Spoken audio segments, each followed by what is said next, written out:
Hello everyone, আজকের video আমি class 9 এ কোষে থেকে 3.2 গণিতের যে গ্রাফ আছে সেই গ্রাফের অঙ্ক তোমাদেরকে কষে দেখাবো। গ্রাফের অঙ্ক কিভাবে কষতে হয় শেখাবো। তার জন্য তোমরা অবশ্যই আমার চ্যানেলটা সাবস্ক্রাইব করবে আর কিপ সাপোর্টিং মি। আমার চ্যানেলটা সাবস্ক্রাইব করে রাখলে আমার চ্যানেলে নতুন নতুন ভিডিওগুলো আপলোড করার সঙ্গে সঙ্গে তোমাদের কাছে চলে যাবে আর তোমরা সেই সমস্ত ভিডিওগুলো দেখতে পাবে। আর আমার চ্যানেলে আমি এডুকেশনাল ভিডিও আপলোড করে থাকি। তোমাদের যে সাবজেক্টের ভিডিও তোমাদের লাগবে অবশ্যই তোমরা আমাকে একটা কমেন্ট বক্সে কমেন্ট করে জানিয়ে দেবে। তাহলে চলো আমি আজকের ভিডিও শুরু করে দিই। আজকে আমি তোমাদের 3.2 এ যে 5 দাগের অঙ্ক, সেই 5 দাগের অঙ্কগুলো কষে দেখাবো। অর্থাৎ নিচে সমীকরণগুলির লেখচিত্র অঙ্কন করি। দেখো আমার দ্বিতীয় অঙ্কটা আছে কি না, দেখো প্রথমে আছে y, তারপরে +2, তারপরে =0। এবার আমি yটাকে রেখে যে 2টাকে যদি তোমাদের ইজিক্যালের ওপাশে নিয়ে যাই, দেখো যেটা প্লাস আছে সেটা আমার মাইনাস হয়ে যাবে। সেক্ষেত্রে আমি x এর মান যা ধরবো, দেখো y -2, যেহেতু আমার 2টা প্লাস আছে তাই আমি 2টা -2 হবে। তোমাদের আগেই বলে রাখি, যখন কোনো সংখ্যা বা চিহ্ন একদিক থেকে অন্যদিকে, অর্থাৎ এদের মাঝখানে যদি ইজিক্যাল চিহ্ন থাকে, এদিক থেকে যেদিক থেকে অন্যদিকে যাবে যে চিহ্ন থাকবে তার বিপরীত চিহ্নটা হবে। প্লাস থাকলে মাইনাস হবে, মাইনাস থাকলে প্লাস হবে। এবার দেখো আমি যদি আমার ওয়াই 2 বলেই দিয়েছি, সেক্ষেত্রে আমার এক্স যদি 0 হয় তাহলে আমার ওয়াই হবে -2। আবার এক্স যদি আমার 2 হয় তখন ওয়াইও হবে -2। এক্স যদি -2 হয় সেক্ষেত্রে আমার ওয়াইও হবে -2। এবার এটাকে আমি ছক কাগজে কিভাবে স্থাপন করব দেখো। এক্স এক্স ড্যাশকে আমি প্লাস মাইনাস দেখো নিয়েছি, আমার বাম দিকে মাইনাস ডান দিকে প্লাস। এবার ওয়াই ওয়াই ড্যাশ আছে যেটা উপর দিকে, অর্থাৎ উত্তর দিকে প্লাস দক্ষিণ দিকে মাইনাস। এবার জিরোটাকে আমি মূল বিন্দু হিসাবে কল্পনা করে ছক কাগজে এই বিন্দুগুলো পরপর স্থাপন করছি। এবার এই বিন্দুগুলো স্থাপন করার পর একটা রেখা অঙ্কন করব। যদি দেখো তোমাদের রেখাটা সমান্তরাল হয়েছে তাহলে বুঝবে অঙ্ক ঠিক হয়েছে বা আমি যে মানগুলো নিয়েছি মানগুলো ঠিকঠাক হয়েছে।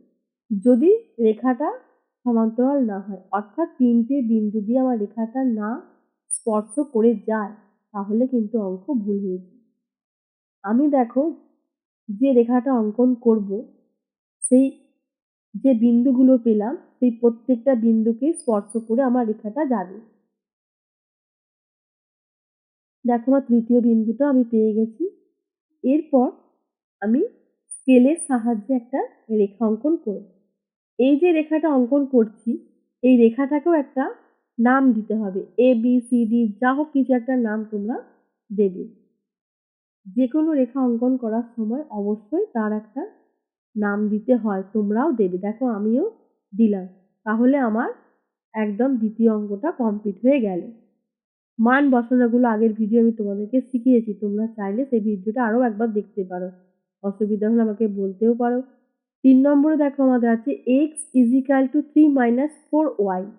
X is equal to 3 - 4y। এই অঙ্কটা আমি কিভাবে করছি দেখো, এক্স এবং ওয়াই এর মান তিনটে তিনটে করে কিভাবে বের করব সেগুলো লক্ষ্য করবে। আর এগুলো বের করার পর কিভাবে আমি লেখচিত্র অর্থাৎ গ্রাফে আমি সেগুলো পুট করছি আর কিভাবে সরলরেখা অঙ্কন করছি সমস্তটাই তোমরা লক্ষ্য করো। X is equal to 3 - 4y। এক্ষেত্রে আমি মানগুলো কিভাবে বের করছি দেখো।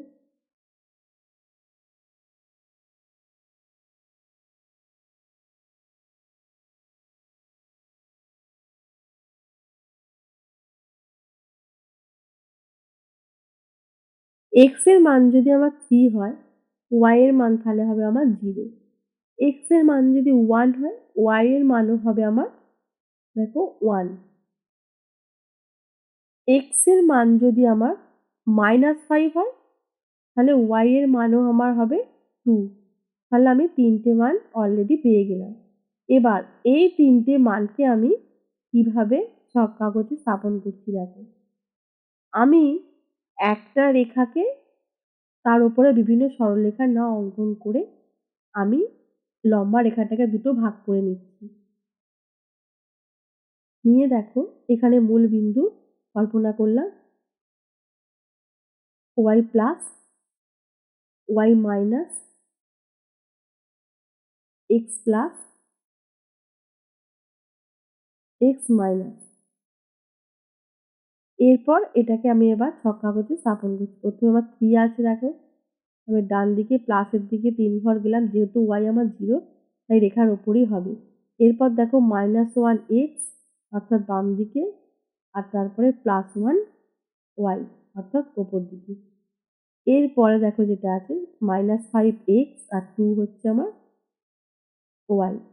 -5 যেহেতু বাম দিকে যাচ্ছে আর যেহেতু প্লাস ওপর দিকে উঠে গেল। এরপরও দেখো সেম আগের মতো একটা সরলরেখা টানবো ও সরলরেখাটার নাম দিয়ে দেবো।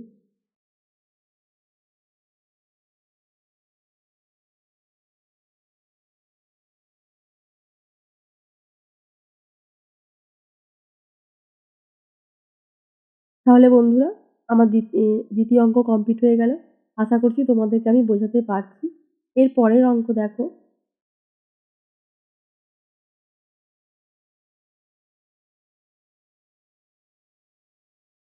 পরের অঙ্ক আমার 3x - 7y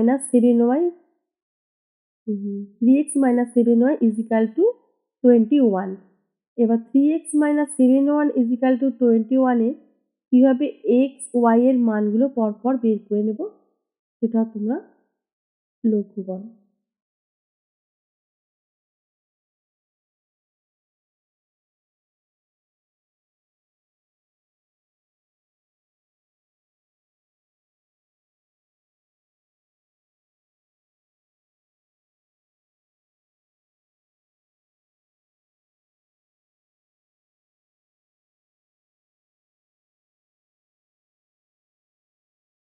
x যদি আমার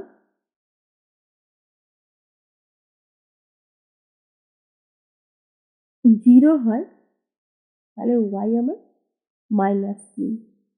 এরপর দেখো x যদি 7 হয় y 0, x যদি -7 হয় y আমার -6। এই বিন্দুগুলো আমি আবার ছক কাগজে স্থাপন করব। দেখো নিচের দিকেও আমি একটা সেম ভাবে আমি একটা গ্যাপ পেপারেতে 2-3টে ভাগ করে নিয়ে করছি তোমাদের বোঝার সুবিধার জন্য।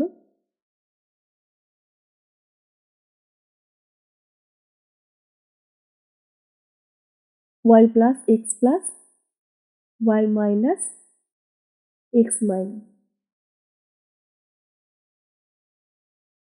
এবার বিন্দুগুলো পরপর স্থাপন করছি দেখো। শুধু স্থাপন করে না, তারপর রেখাটাও অঙ্কন করব। সরল রেখা যদি হয় তাহলেই অঙ্ক ঠিক হয়েছে, আগে আমি বলেছি।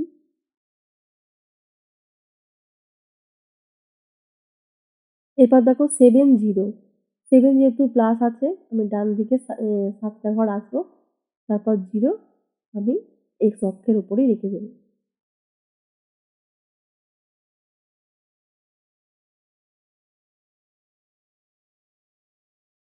তারপর দেখো আমার -7 -6 দুটোই মাইনাস, অর্থাৎ বাম দিকে আমার 7টা ঘর যাবে, গিয়ে নিচের দিকে 6টা ঘর। -7 নিচের দিকে -6।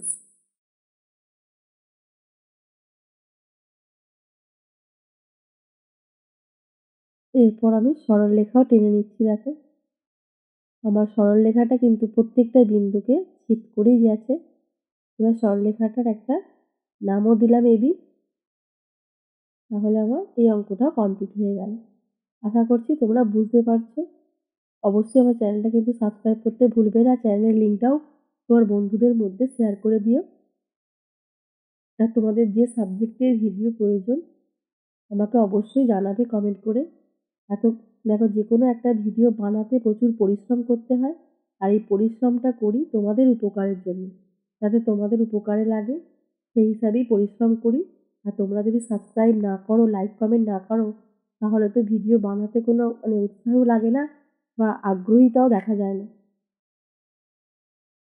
এরপরে দেখো নেক্সট অঙ্ক যেটা আমি করব, 5x - 3y = আমার 8।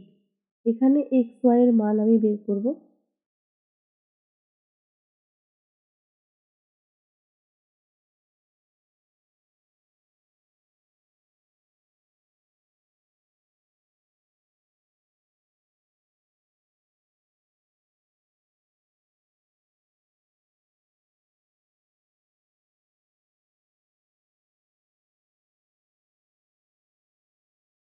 y = প্রথমে আমি তোমাদেরটা ভেঙে দিই কিভাবে হলো, নাহলে তোমাদের বুঝতে অসুবিধা হবে। y =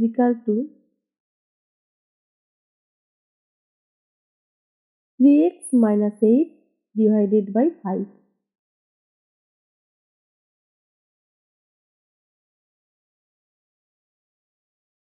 তাহলে এক্ষেত্রে দেখো এবার আমি কিভাবে বসাচ্ছি।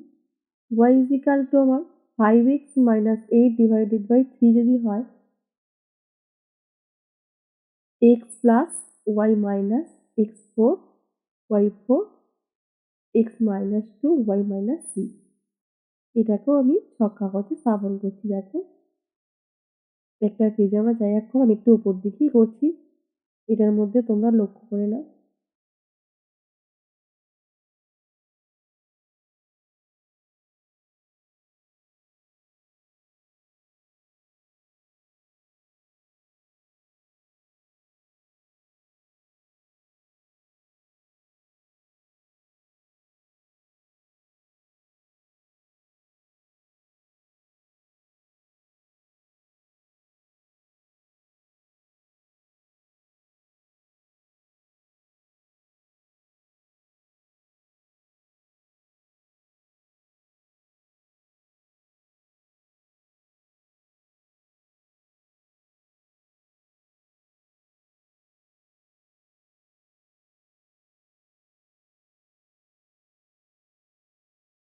দেখো আমার বিন্দু স্থাপন করা।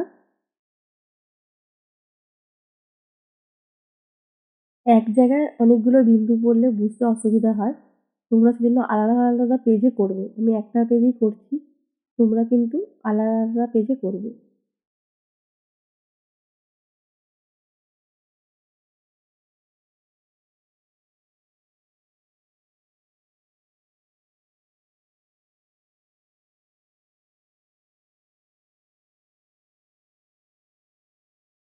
এরপর দেখো আমি স্কেলে করে সরলরেখাটা টেনে নিলাম।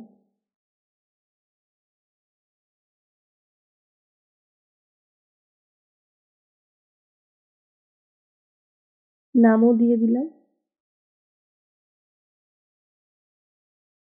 আমি আশা করছি তোমরা বুঝতে পেরেছো। এ বিষয়ে যদি কারোর কোনো প্রশ্ন থেকে থাকে বা কারোর কিছু জানার থাকে, তোমরা অবশ্যই আমাকে সেটাও জানাবে। আজকের ভিডিও এই পর্যন্তই।